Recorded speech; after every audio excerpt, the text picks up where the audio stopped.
these gangbangers stole it from me. First they beat me up, and then they stole it. And he says, go get your bike back, and the next time someone tries to take it, stab them. Like, okay. And so I know I don't want a beating again. So the next time that someone tries to take my bike, between the ages of 4 and 6, I was molested by 2 older boys. Was this like an Armenian gang?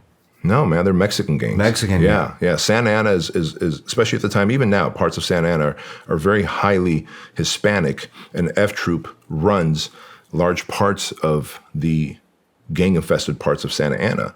And so those Section 8 housing complexes were in those parts of town. I get it, like it was cheaper to live in, so that's how that was. But because of that, they would steal my bike. My dad like found this broken up bike. He pieced it together, and I had a bike, rusted, completely broken. They stole it from me. These gangbangers stole it from me. And first they beat me up, and then they stole it. I go home crying. By this point, I'm 6.5 years old, going on 7. I go home. My dad comes home. Where's your bike? Like, they stole it. He's pissed off. He gives me a beating because that's just how it is. That's like that part of the world beats their kids for discipline. I'm not saying it's right. That's just how it is. And I've since forgiven my dad. He gave me a beating. Just imagine how you're in your 40s, you come to a new country, you don't speak English, you lived a good life, now you want to give your family a good life, but he had a paper route, he worked as a busboy at a pizzeria, and then he was pumping gas in the middle of the night, right? 3 jobs, and now he got his kid a bike, and I lose the bike within the first week. And so he gives me a beating, and then he hands me a flathead screwdriver. And he says, go get your bike back, and the next time someone tries to take it, stab them. Like, okay. And so I know I don't want a beating again. So the next time that someone tries to take my bike, I have to do what my dad said. And that exposed me to violence pretty early on.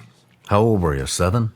Going on 7. Going on 7. Yeah, going on 7. Now, in Armenia, to kind of go back a couple of years, between the ages of 4 and 6, and this is something I would never have talked about if we were doing this 2 years ago, 3 years ago, this show. But I've since have been doing a lot of healing, working with the therapist. But in Armenia, between the ages of 4 and 6, I was molested by 2 older boys. And this would happen on a daily basis in the carports. You know, they would kind of pull me into the carport and have their way with me. And I was obviously much younger than them. They were probably 13, 14 years old. I was 4 or 5 years old, and it happened for a couple of years. So my mom and dad didn't even realize by escaping the Soviet Union, they saved me from that. So I already had this, like, I was always anxious and angry as a kid growing up because I couldn't do anything about that. And now I'm getting bullied and beat up by gangs. My dad gives me a flathead screwdriver and says, this is the answer. And so I realized it was almost like it was in the cards for me to end up like them. And so as soon as I learned the language, stayed around in that community long enough, they've kind of adopt you. I was never in the gang, but they kind of adopt you as a friend, and you start running with them. And when they start carjacking, so as I got into my teens, they start carjacking, I realized there's money to be made in carjacking people. You steal at the time, Honda Civics and Honda Accords. We can part them out and give them to auto body shops, those parts, instead of buying it from the dealership, like a fender, for let's say a 1985, 1986 Honda Civic would cost whatever, let's say $200 from the actual dealership. They get it for $50 from us, and then they sell it to the customer for $100, so they make more profit instead of having to go through the dealership. And so we would carjack people, and before you know it, now I'm carjacking. Now I'm getting involved in robberies of homes. No Yeah.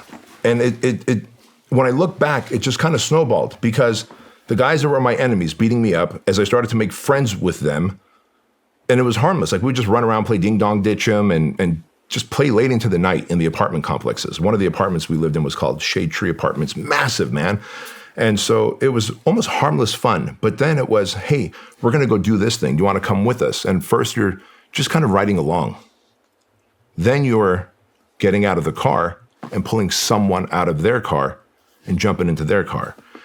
And then, of course, so we would stop at a red light. If the car that we want is this Honda Civic, we would stop at a red light, back up so that they can't take off to their front bumper, just kiss their front bumper.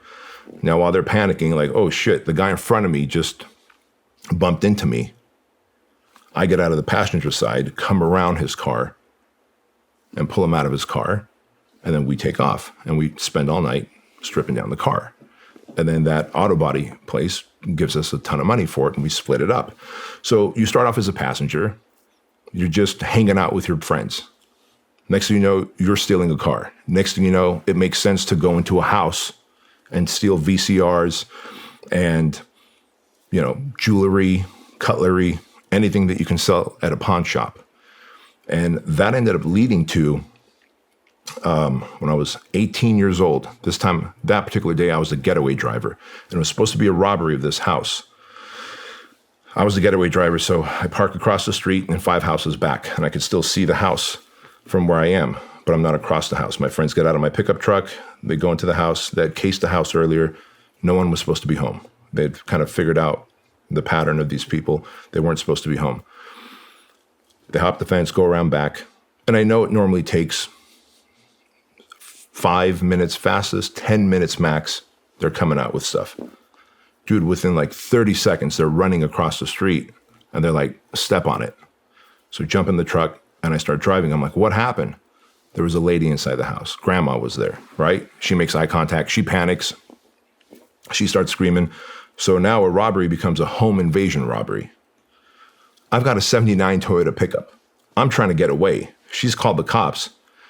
And within about 5 miles, I'm like, fellas, I think that helicopter's on us. That's for us. They're like, no way, dude. Make a right-hand turn. I make a right-hand turn, the helicopter turns. I make a left, the helicopter turns. Bro, it's a 79 Toyota pickup, 4-cylinder engine. This thing's not going fast. And I'm trying to get into a high-speed chase here. I look in my mirrors, and I can tell these are unmarked cars. White, unmarked cars on either side of me.